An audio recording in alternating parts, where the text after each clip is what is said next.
જય Dwarkadhish. Dwarka today Facebook લવ page અને હું વૃંદા પારડી આપ સૌનું સ્વાગત કરું છું. આપ સૌ કોઈ જોઈ રહ્યા છો ભગવાન શ્રી દ્વારકાધીશની દિવ્ય ધ્વજારોહણ વૃંદા પારડિયા સાથે દ્વારકા ટુડે ફેસબુક પેજ પર આપ સૌનું સ્વાગત છે. આપ સૌ કોઈનો દિવસ શુભ હોય, મંગલમય હોય એવી શુભકામનાઓ સાથે આપ સૌનું સ્વાગત છે. ઘણા બધા લોકો મને મળે છે અને કહે છે કે ભાઈ રોજે અમને ધ્વજારોહણના વિડીયો નથી મળતા. ખાસ 4-5 લેડીઝ મને મળ્યા હતા, એમણે કીધું હતું. તો જો રોજે ધ્વજારોહણના વિડીયો જોવા માટે આપ દ્વારકા ટુડેના ફેસબુક પેજને લાઇક કરો, ફોલોઈંગ કરો. ફોલોઈંગની અંદર ઓલ યા તો ફેવરિટ્સમાં તમે મૂકો એટલે તમે જેવું દ્વારકા ટુડે લાઈવ થશે તમને નોટિફિકેશન મળશે. યુટ્યુબ પર જો તમે જોતા હો તો યુટ્યુબ પર દ્વારકા ટુડે ન્યૂઝ ચેનલ એને સબસ્ક્રાઈબ કરો અને એમાં ઓલ વિડીયોઝની અંદર તમે બેલ આઇકોન દબાવો એટલે જ્યારે પણ દ્વારકા ટુડે લાઈવ થશે, વિડીયો અપલોડ કરશે એટલે તમને તરત જ નોટિફિકેશન મળશે. તો શરૂઆત કરીએ ભગવાન શ્રી દ્વારકાધીશની દિવ્ય ધ્વજારોહણ. આજે મને ખ્યાલ નથી કે કોણ ધ્વજા ચડાવનાર છે. ઘણા બધા કોન્ટેક્ટ કરવાની ટ્રાય કરી પણ મને કોન્ટેક્ટ નથી મળ્યા. તો નામ નથી ખબર. આપણે ગીતાના અધ્યાય પર 6ઠ્ઠા અધ્યાય જે આત્મસંયમ યોગ નામ છે. આત્મસંયમ નામ પરથી જ જાણી શકાય કે આત્માને સંયમમાં રાખવાની વાત હશે. ત્રીજો શ્લોક પર પહોંચ્યા છે. 6ઠ્ઠો અધ્યાય. વૃક્ષોનો મનુ યોગમ કર્મ કારણ મુચ્યતે યોગ રૂઢસ્ય તત્સૈવ સમ કારણ મુચ્યતે. યોગ વિશે આરૂઢ થવાની ઈચ્છાવાળા મુનિઓ અથવા તો યોગીઓ જે નિત્યક્રમને સાધનરૂપ કહ્યું છે અથવા તો યોગ વિશે જે આરૂઢ થયેલા પુરુષો છે એ જ્ઞાનની નિષ્ઠા પ્રાપ્તિ માટે સંન્યાસને જ સાધનરૂપ માને છે. આમનો સાત્વિક અર્થ જે છે થયો છે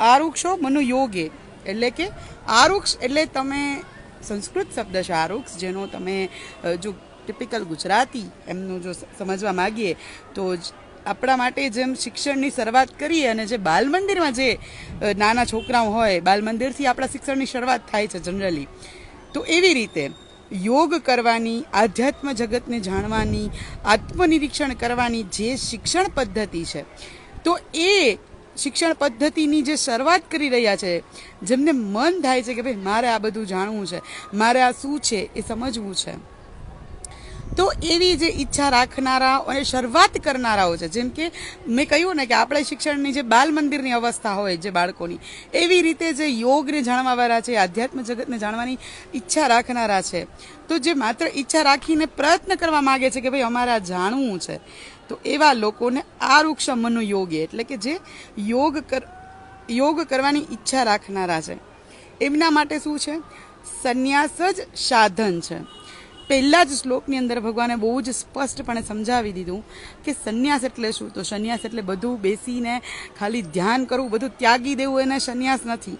પણ ફળની આશા રાખ્યા વગર જે પોતાના નિહિત કાર્યો, નિહિત એટલે કે નક્કી કરેલા કે ભાઈ આ વસ્તુ મારે કરવાની છે, હું નોકરી કરું છું તો નોકરી કરવાનું મારું નક્કી કરેલું કામ છે, પણ આ નોકરીની અંદર હું ડબલ ઇન્કમ કેવી રીતે કરું, ટેબલ નીચેથી ઇન્કમ કેવી રીતે કરું, હું મારા નોકરીનો સમયમાંથી બહાનું કાઢીને 1 કલાક વહેલો જલ્દી ઘરે કેમ પહોંચી જાઉં, આવી વૃત્તિથી જે નોકરી કરે છે ને એને નોકરી અથવા તો એને કહેવાતું જ નથી. પણ નોકરીની અંદર ભલે પગાર બહુ જ ઓછો હોય, પણ પગાર ઓછા હોય એની સાપેક્ષમાં નોકરીને જે બહુ જ સુંદર રીતે કરે છે, જે પણ એમની જવાબદારીઓ આવે છે એ કામને બખૂબી નિભાવે છે. કદાચ એ કામ કરતાં કરતાં એમને 2 કલાક ઘરે મોડું જવાનું થાય તો ભલે થાય, પણ મારે કામ, મારું નોકરીનું જે મને સોંપાયેલી જવાબદારી છે મારે કરીને જવું છે, એવી આશા સાથે જે લોકો નોકરી કરે છે, જે પોતાનું કામ કરે છે, એ દરેક સંન્યાસી છે. એવું પહેલા જ શ્લોકમાં ભગવાને બહુ સુંદર રીતે વર્ણવી દીધું કે તમે એવું ન માનો કે જે ભગવાધારી છે, જે એમને બેસી જાય છે એ સંન્યાસી છે, એવું નથી. પણ ફળની આશા રાખ્યા વગર જે નિહિત કાર્યો કરે છે એ દરેક વ્યક્તિ સંન્યાસી છે.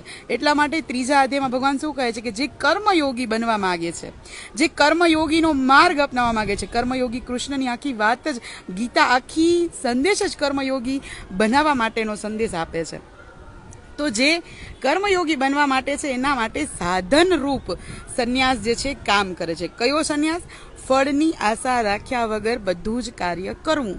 એને કહેવાય છે કે એક કર્મયોગી બનવાના સાધનની અંદર કામ કરે છે. આપણી સમક્ષ બહુ જ સુંદર એવી પીળા રંગની ધ્વજા, રાધા રાણીનો પીળો રંગ. જ્યારે પણ પીળા રંગની ધ્વજા ખુલે છે, મારા શબ્દ આ જ હોય છે કે ભગવાનને અતિ કલર પ્રિય હોય તો એ પીળો રંગ છે.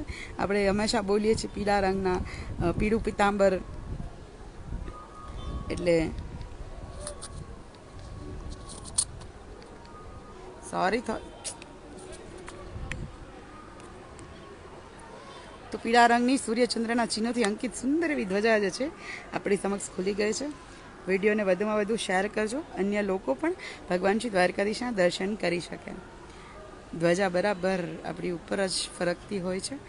તો ત્રીજા શ્લોકની અંદર ભગવાન એવું સૂક્ષ્મ રીતે સમજાવવા માગે છે કે જો તમારે કર્મયોગી થવું હોય, કર્મયોગી બનવું હોય, તો કર્મયોગી બનવા માટે ફળની આશા છોડી દો. ફળની આશા છોડીને કર્મ કરશો એટલે એ સંન્યાસ જ કહેવાશે. અને સંન્યાસ એક માધ્યમનું કામ કરે છે. આપણે ટ્રીપ ઉપર જતા હોઈએ, આપણે રસ્તામાં જવું હોય, કોઈ પણ મુસાફરી કરવી હોય, મારો દીકરો અને મારા હસબન્ડ હંમેશા મસ્તી કરતા હોય છે, જ્યારે પણ ટ્રીપની વાત આવે, ક્યાંક જવાની વાત આવે, એટલે ઓનલાઈન 3-4 પાર્સલ તો મારા આવવાના જ હોય. એટલે કહેશે કે તારે યાત્રા પહેલાં જ કંઈક ને કંઈક શોપિંગ કરવાની હોય, ક્યાંક જવા પહેલાં જ તારે શોપિંગ કરવાની હોય. મારી નહીં, આ લગભગ લેડીઝની કમ્પ્લેન, પુરુષોની કમ્પ્લેન હશે લેડીઝ પ્રત્યે. તો વિચાર કરો કે આપણે સામાન્ય ટ્રીપ પર જતા હોઈએ અહીંયાથી ક્યાંક, તો આપણે કેટલી બધી તૈયારીઓ કરીએ છીએ કે રસ્તામાં, એમાંય ગુજરાતીઓ તો રસ્તામાં તો થેપલાને છુંદા વગર તો આપણું એક કે ટ્રાવેલિંગ સક્સેસ જ ન જાય. રેલવે સ્ટેશન, ગામના રેલવે સ્ટેશનની બહાર આપણે ન જઈએ આપણા થેપલા અને છુંદા વગર, બરાબર. ફ્લાઇટ ન પકડીએ થેપલા અને છુંદા વગર. તો કેટલી બધી તૈયારીઓ આપણે એ ટ્રાવેલિંગમાં કરીએ છીએ. ત્યારે આપણે એક જન્મમાંથી બીજા જન્મમાં જવાનું છે, એક અનંત યાત્રા પકડવાની છે, એક અનંત સફર પકડવાનું છે. એના માટે આપણે કોઈ જ કર્મ નથી કરતા.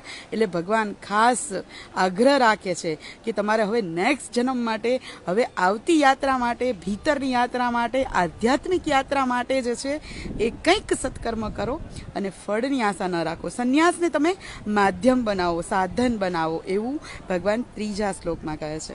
હજુ આગળ પણ કર્મયોગની સુંદર વાતો આપણે ભગવાનના મોઢે સાંભળીશું અને આશા રાખીશું કે ગીતાને હું મારી દ્રષ્ટિથી, મારી બુદ્ધિથી જે છે તમને સમજાવવા પ્રયત્ન કરું છું અને આપને સમજાતું હશે. કારણ કે જે શાબ્દિક અર્થ છે એ જનરલી જ ન સમજાય એવો છે, એને બહુ જ ઊંડાણપૂર્વક જે છે એ સમજવો પડે. આપણે હંમેશા ગીતા કોઈ મરી જાય એના પાછળ અને માનીએ છીએ કે એ તો વયોવૃદ્ધ જ સાંભળે. ખરેખર ગીતા જે છે એ ટીનેજ સાંભળે ને તો એના જિંદગીને, એના જીવનને એક શેપ આપી શકે. અને આપણે પણ એક શેપ ભગવાનના મોઢે સાંભળી અને સમજીને લેવા પ્રયત્ન કરી રહ્યા છીએ. આશા રાખું છું કે આપને પણ મજા આવતી હશે ધ્વજા જોવાનો અને ધ્વજા સાંભળવાનો પણ આપ આનંદ લેતા હશો એવી આશા રાખું છું. આવતીકાલે ફરીથી મળીશ ભગવાન શ્રી દ્વારકાધીશની દિવ્ય ધ્વજારોહણ સાથે. ત્યાં સુધી દ્વારકાથી ધાર્મિક, આધ્યાત્મિક અને સામાજિક માહિતીઓ માટે like, comment and share. Dwarka Vrinda પાડ્યા સૌને જય જય જય જય દ્વારિકાધીશ.